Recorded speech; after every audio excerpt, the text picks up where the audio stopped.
death, and going evil. It seems like every time there's a new season, expansion, cutscene, or hint of upcoming story in Destiny, throngs of people leap to the same questions. Is this character going to go evil? Is this character going to die? Today, I'd like to discuss these questions. More importantly, I'd like to challenge them. Welcome back to another Embrace Destiny video. Kaz PhD here. A quick update. As of the making of this video, I'm still in Canada, awaiting my new French work visa.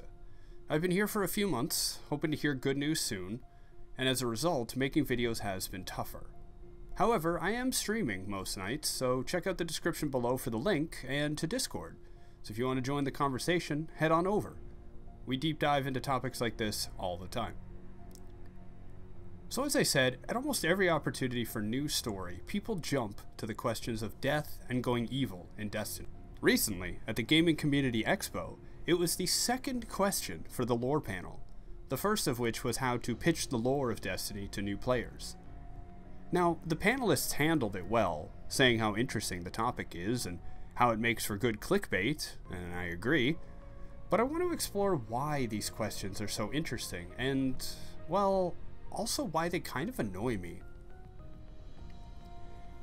Death. Normally it has such a finality to it, an inevitability. It's a ticking clock, a Damocles sword hanging over us.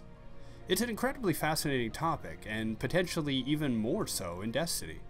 The very premise of the player character and most of the rest of the cast is that death is different, temporary, non-inevitable. When Guardians die, their ghosts bring them back, and they shrug it off.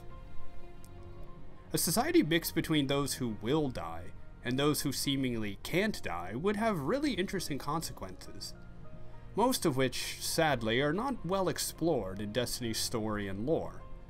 I mean, imagine you're a mortal person living in the last city. Depending on the season, you're either enjoying the post-singularity super future full of glimmer and transmatting and incredible energy, or darkness, some kind of siege and limited resources. Maybe you own a bar, a deli or something, and in walks a group of guardians, loud, boastful, and they decide to play really dangerous games involving guns or knives. Someone is too fast or too slow, and a guardian dies. Moments later, a flash of light, and they're back. How would you feel? How would you feel if there existed people in your world who could not only shrug off death, but, given how many guardians jump off the tower, seem to either welcome it or enjoy it, or don't take it seriously? Hard to say. Topic of another video, perhaps. The fact is, guardians don't die, or rather they do, but permanent death is elusive. Forsaken really shook up the player base when it came to guardian death. We all know the story, or most of us do. Cade 6, Hunter Vanguard, permanently killed in the Prison of Elders on the Reef. First, his ghost was destroyed, and then he was put down himself. Cade's death created a huge fracture in the story, the Vanguard, and the player base. Now we had real consequences. Death wasn't elusive. It could happen. We had seen it. It was real. While theories over character death had always populated the forums, they only increased in presence now that we had a real example. Permadeath wasn't new with Forsaken, but it was the most prominent example in-game. Since then, I guarantee there's been a video, Reddit post, or tweet of some kind, somewhere, speculating the death of every character in Destiny. And it's easy to guess why. Cade's death shook us up. What would be the impact of another character dying? And since it is a video game, the other half of the equation is, who will be the culprit? Not only is death interesting, but so too are those who could pull it off. What nefarious enemies can break through our defenses and plot armor? We have seen this countless times. Would Cade, Ikora, or Zavala die in the Red War? Their dialogue in the last missions of that campaign certainly seemed quite final. Probably no one has had their death speculated on in Destiny more visibly than Osiris. Was he dead in the Infinite Forest? Was he dead now that Savathun had replaced him? Was he dead now that Savathun had broken away from him? Is he dead because he's in a coma and has been for so long? When will he die now that he's lightless? I've seen every variation. Another character has had their death speculated on quite a lot, but for different reasons. While Osiris's death has been prophesized mostly a result of his mystery and some of the crazy adventures he has had, as well as the consequential fear resulting from something being able to kill such a powerful, formidable character, Commander Zavala has also received this prophetic treatment. Some of these theories arose directly because of Forsaken. Cade was a fan favorite. Zavala was not. Why didn't Zavala die? Is a question I've heard way too many times. Zavala should die next, is a statement I am sad to say I have also heard too often. This threat, this theory, has carried on for years, and worse yet, it is one supported by the game itself. Half of Season of Chosen was focused on the real threat to the commander, and it kept us speculating for months. Here, his death would not only serve to shake up the players, but make the new Cabal Conclave threat even more real. Zavala is a troubled, burdened character. We are getting more into that with Season of Haunted, a trend I hope continues. As in, I hope we continue to explore this character rather than assuming all of their troubles are linked to a single event in their past. Anyway, most of Zavala's story, lore, and dialogue focuses on the theme of leadership as a burden. With the death of the speaker, Zavala has effectively become the leader of the Last City, the leader of all the other leaders. Not only the commander of the Guardians, but the single most politically powerful and responsible person for all of humanity. And it is a great burden to bear. Zavala has felt trapped by this. He cannot show weakness or indecision, because it would embolden our enemies and cause fear and doubt in the rest of us. Half of Zavala's entire character purpose is to show stoicism in the face of hardship. Without digging into where that comes from, he can appear flat as a character. Now, to their credit, Bungie has done well to present us with the heavy burden Zavala carries. His conversations with Kyatal and Saladin, as well as with Ikora, have shown how difficult it can be. He is always on guard. He is always questioning and doubting himself, and is tired. Imagine being at war for hundreds of years. The other half of Zavala's purpose, as a character, also creates a bit of a problem. Zavala is the character who shows caution, who warns us of danger. He supports us, but he is there to make the threat appear very real. He is the one on the comms, telling us of the monsters we are about to fight, warning us to be brave. The problem is, well, this is a game, and we are powerful. So powerful that we often make those threats seem like nothing. We bulldoze our enemies, solo flawless the hardest activities. Even the most casual of us are doing strikes with no worries. As such, Zavala's warnings seem silly. He seems foolish. When you combine these two factors, even people who like Zavala may start to wonder if he should retire in some way or another. He has had enough. Maybe we don't need him anymore. Where is the Dark Vanguard? Etc., etc. So all of this makes it clear why speculating on Zavala's death is so common. Speaking of the Dark Vanguard, the other question, the other character to explore here, is Eris. Less so on when she will die, but 1,000,000% on will she go evil? Eris has been mistrusted and warned about forever. Like most characters in Destiny, Eris Morn has a simple archetype, a silhouette, a clearly identifiable shape to her character. I don't mean literally or visually, I mean the shape of her personality and role within the game. Zavala is a strong leader. You get that right away from 1,000,000 different angles. Eris is weird. That's her thing. She is weird. She dresses in black, wears a blindfold, but her eyes are leaking, her dialogue is enunciated differently. She appeared during one of the spookiest times in the game and often returns for spooky times. Shadowkeep, Season of the Haunted. Eris is that friend who lives Halloween all year round. And because she is so weird, so seemingly connected to the Hive and the darkness and anything threatening, people have wondered, will she go evil now? Zavala has had that question posed of him, and just like Eris, it's A combination of drama, but also a deep misunderstanding and underappreciation of the character. Having a character go evil is dramatic, going evil implying that they weren't evil, but now they are. Just like the question of death, there are two halves. Here, the other half not being who killed them, but what drove them to become evil. Stress, betrayal, and underlying corruption. Perhaps the evil was always there. Maybe it's caused by an external source. With Eris, it makes sense why people assume this so often. She dresses in dark clothing, and she closely associates with dark forces. She is studying them, and in doing so, seems connected to them. Adding fuel to the fire was the Dark Future lore book. You can tell how interested players are in these types of questions when the Dark Future lore book stands out as one that many players really know about. The Dark Future lore book came out during Beyond Light. It follows the Exo Stranger, Elsie Bray, from another timeline. In that timeline, the darkness won. The Guardian was not around to fight the heart of the Black Garden.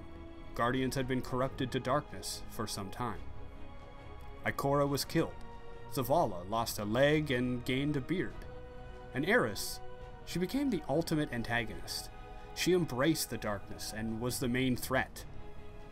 Now that we know more about the Witness and its disciples, it's arguable that Eris, in that timeline, was the ultimate disciple.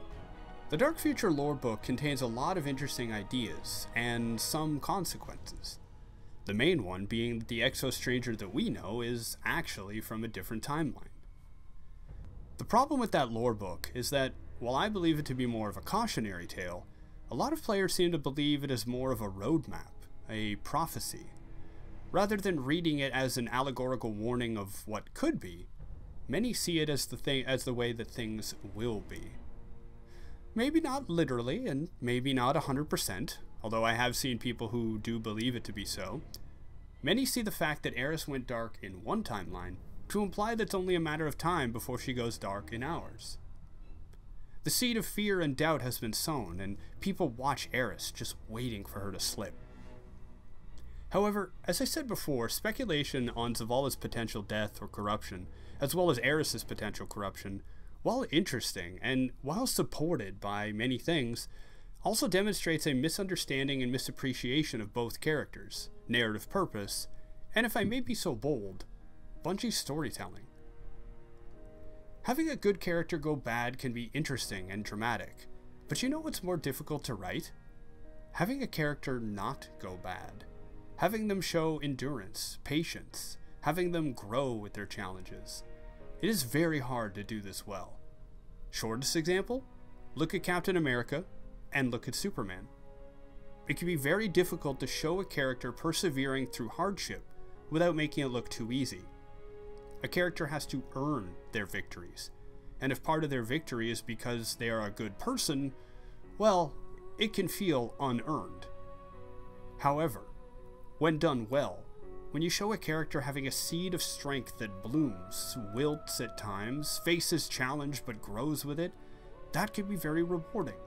And I believe that is what Bungie is trying to do. My problem here, the reason these questions annoy me, is that they often seem to ignore the character, their history, and their role within the game. Having Zavala go bad, in a way, ignores all that makes him good.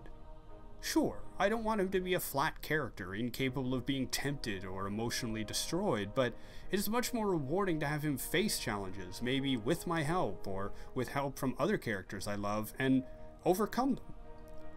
Hope, friendship, partnership, these are like little flickering flames that exist among dark forces. It is very hard to hold on to these when the winds of fear and evil are so prevalent. But if you are able to hold on to them, the fire feels that much warmer. To speak less poetically, Zavala dying or going evil are options for his characters, but not the only options. Further still, should Zavala suffer either of these fates, it should be for a reason. It should be earned. Not, oh, we know about his past now he can die. Not, he's boring, we don't need him. But rather for a reason that pushes us, other characters, and the plot forward. Sure, he could die to shake up the Vanguard in the city, or to see how Kaido would act, Would she try to take over the city, even for our own good and protection? Or he could go evil, to show the power of the darkness, or show Ikora and others the political problems which remain. Either direction serves a purpose, and isn't wish fulfillment, or worse yet, housekeeping, cleaning up characters that some feel are wasted on the screen. Eris going evil is a crude disservice to her character. In Greek and Roman mythology, Eris was the personification of strife, of conflict and hardship. Her entire journey as a character has been one of dealing with loss, pain, and challenging others to see things differently. Wanting or asking when Eris will go evil ignores Shadowkeep completely. In that campaign, she was haunted by the nightmares of her former fire team. She was the only one left alive. The others died horrible, horrible deaths on the moon, to the Hive. She was lost for a long time, crawled her way out, fought her way back, and not only did she not give up, she found new ways to help people, to protect humanity. She stood up to the Vanguard. She has shown us all a better understanding of dark forces in Destiny, and yet people think her going evil is inevitable. Seeds of the Haunted is the perfect response to this question, frankly this insult to Eris's character. Not only did she overcome her nightmares in Shadowkeep, she has learned to live with them. She holds grief close, and yet she has learned to move forward. Now she is helping us all move forward. It is amazing to me to see Bungie do this with Eris's character. She is teaching us all that brute force isn't the only way forward, that facing our fears, understanding them, accepting them, and with support, we can all move forward. Ultimately, I am personally done with these questions, especially related to these characters. I see the merit in them and how they could be interesting, but I'm over it. I find the evil question more often an insult to a character rather than a concern or exploration of the power of dark forces. Death, well, I could have made this video more broadly and apply to most modern media. Death is not the only way forward for characters, not the only way to raise the stakes and apply tension. You don't need to kill a character to make them or your story interesting. Plus, there are far worse things than death, but they're usually not so easy to write well. In the end, I hope this video was interesting, gave us all something to think about. I hope you understand that it's okay to ask questions like this, but also understand why I am less interested in them, especially regarding certain characters. Like most things, it's not the topic that's a problem, it's often the way audiences handle them. Clickbait articles and videos and posts without thinking further on the origin or consequence of that choice, reacting or being led by a dislike or disregard of a character, rather than through a more thoughtful approach. While I focused on two characters in particular, I am sure I can make this video as a resource, and just point people here when the question gets asked again next season. It is possible that those terrible fates may befall those characters, but it should be earned, and given how well Bungie is doing on the story of Destiny, I am sure that whatever path we take, it will serve a narrative purpose. It will be earned, and it will be very interesting. So that's it for the video today. What do you think? Do you think I'm being too harsh? Do you feel annoyed as well? Be sure to drop your comments below or check out our Twitch and Discord links in the description. Looking forward to exploring more of Destiny together. Thank you all for being here today. As always, I hope that you be safe, be kind, and I'll see you all next time. Bye now.